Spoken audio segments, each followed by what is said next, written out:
Let's be honest, you, as much as I, have been guilty of saying, yes, it's the new year, the moment I've been waiting for since last February, so I can feel motivated again to discipline myself, build new habits, and finally get better at drawing. New year, new me, baby. And so help me Lord if I don't do it. But what really happens is that you practice your new habits for just a few weeks, and then it slowly starts to feel like a chore. Like you are already mentally exhausted by the pure thought of sitting down with your tablet or your instrument. And for 1,000 other reasons, whether it's procrastination, anxiety, a lack of motivation, you just stop practicing and say, I just don't have time to invest in this right now. Well, my fellow artist, it doesn't have to be that way. I got you. In this video, you will learn how habits work and how to build them based on pure scientific sweetness from the greatest there is on behavioral psychology. That will help you transform your own bedroom into a behavioral laboratory. Quiet! I'm gonna read your thoughts. Each section will include general information and practical exercises for you to try. Just like many scientific experiments, this will rely a lot on trial and error, so don't get discouraged if some things don't work out the first time. You're gonna see some serious shit.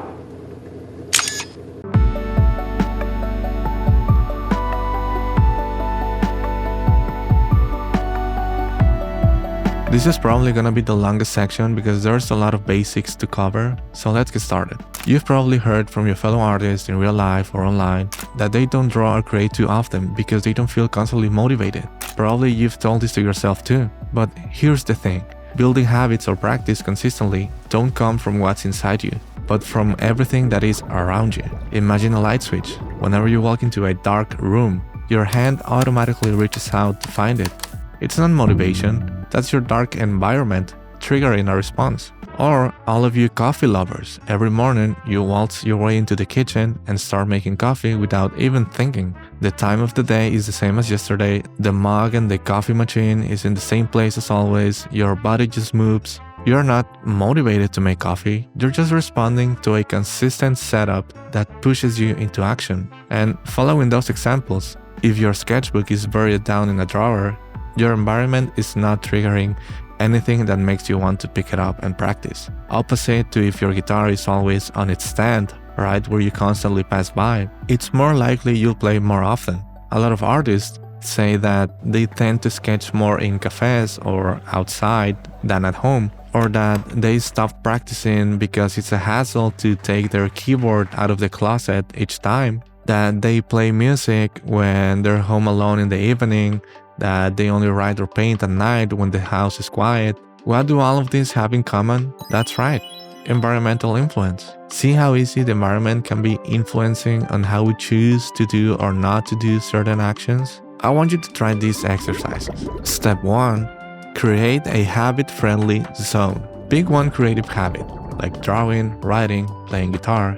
It can be anything you want to. And place the tools in plain sight, somewhere you can keep them permanently with very easy access. We want to remove any friction between you and the act of starting your chosen activity. Set up a dedicated space. This doesn't have to be a full professional studio. Even just a small corner on your desk or in your room can make a huge difference. And create a visual cue for you to remember it's time to draw. For example, if you usually have windows open, try closing them and turn on a light or a lamp. Or if you always have it closed, try opening it. For example, I like to use LED lights. Whenever it's time to draw or practice, I set them to a warm white tone. That's my cue to draw. Now, anytime I have that LED tone on, my body automatically reacts and asks for a bit of drawing time, even if it's just a few minutes. Step 2. Link the behavior to a repeating context. Instead of waiting for motivation or inspiration to kick in, try to link your new desired habit to something you already do every day. For example, playing guitar 10 or 15 minutes after eating lunch or dinner. You eat every day, right? Or reading or drawing after you get home from work, or after closing your laptop at 6 p.m. Think of activities you do every day automatically, whether they are other habits or responsibilities, and link your new habit to this one. If you are consistent with this for just a couple of weeks, whenever you eat lunch and don't play guitar or draw afterwards, it's just gonna feel super weird and wrong. And that's your environment telling you that something is missing from your new routine. What we wanna do here is to build the consistency of doing it every day, regardless of how long. It's okay if you miss one day every 4 or 5 days, just try to not miss 2 days in a row. And if you also miss 2 days, that's okay too. Just focus on what happened that made you not follow through. Think about what can you change to prevent this from happening again. And to make sure you are going the right way, ask yourself these questions. Is my creative tool easy to reach? Is my workspace inviting or chaotic? What distracts me in the room? What time of day do I usually do creative work? Write down these answers and try adjusting one thing about your environment that will help you find the best design that works for you. After trying that new adjustment, ask these questions again and rinse and repeat. When we realize that behavior comes from context, not inner battles, we stop blaming ourselves and we can start designing better environments. So, how should we measure our progress? Usually what everyone does when they are setting new goals, they're almost always like, draw for an hour every day, practice piano for 40 minutes. But these are very hard to fulfill consistently, and sometimes they are a bit unrealistic. Let's talk about why measuring frequency is better than measuring time.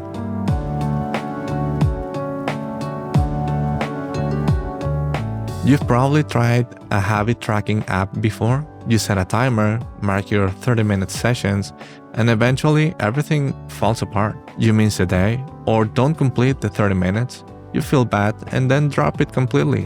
Why? Because time-based tracking ignores how this kind of behavior really works. As I explained earlier, habits are patterns of interactions between a person and their environment. Every time you start drawing in the same chair, after the same coffee or lunch, with the same music and the same lighting, the pattern becomes more likely to repeat each time. The more this context-aware behavior loop happens, the stronger the habit will become, which is why you should focus on measuring frequency. In other words, did I draw today? Did I play guitar? Did I advance on the course I bought? Did I make music? Regardless of the amount of time, it doesn't matter if you did it for 5 minutes, 10, 20, an hour. What matters is that you did it, and I cannot emphasize this enough. If your current goal is paint for 1 hour and you're feeling tired or you're busy, you might just keep doing it entirely because you don't have a full hour. With frequency tracking, even 5 minutes counts. You are reinforcing and building engagement, not endurance. This is especially important for us artists, doing all kinds of creative tasks where motivation or inspiration are constantly fluctuating. You don't become fluent in a language by studying 4 hours once a week. The same way that you don't go to the gym 5 hours straight expecting to be transformed into Terry Crews. All of these activities require consistency, starting slow. So, for this section's homework, I want you to search for a good tracking app that has a streak counter. Unironically, I love the app Streaks, which is fairly affordable and is a one-time payment, no subscription, thank goodness. There's also another one called Habit, but I think this one is a little bit more expensive. I honestly don't know if there's a free one with unlimited free features. Of course, you always have the option to create your own spreadsheets. I personally don't get along with them, but I've seen people do some crazy wizardry with them. I've got a computer. After you have found an app, it's time to actually make use of it. Set the habit tracking to frequency, and each time you sit down and do your activity, even if it's just 5 minutes, you will mark it as complete. If you do this, after 1 week, you should have around 6 or 7 completed marks. And this is going to be significantly more motivating than tracking time. After 1 or 2 months, it should look something like this. Of course, the more time you spend on it, better, but don't focus on that. Remember, engagement, not endurance.